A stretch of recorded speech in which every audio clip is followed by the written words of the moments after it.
Here's chapter 8 of Catastrophe, and chapter called Enemy. "Ha, what you got there?" rang out in the crowd, and it could be only one person. Oh no, thought Kate, here we go again. Jane, her enemy, had been making fun of her for as long as she could remember, even in primary school.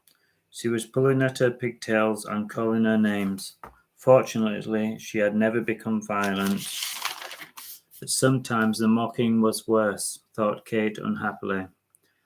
Kate had a name for her. Jane the Pain, and she definitely was. "It's Snowy," she said Kate defensively, and she picked up Snowy and held her close. Not even Jane would hurt a poor cat, she thought hopefully.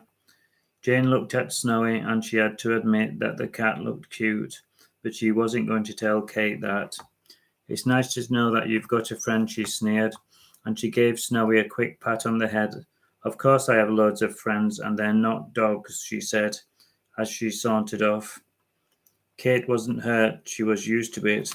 "At least she didn't pull my hair or call me names. Thanks, Snowy," she said, and she realized that Snowy was more than a friend. She was protection from bullies. All through school, Jane had made fun of Kate, and she had pulled her hair, made fun of the way she talked and dressed. She was a bad egg, thought Kate, and a must to avoid. The problem was that she lived in such a small town that it was impossible to avoid anyone, especially bad people. Still, Snowy had made her happier, and she hoped that she had made Snowy happier too. Coming next, chapter 9.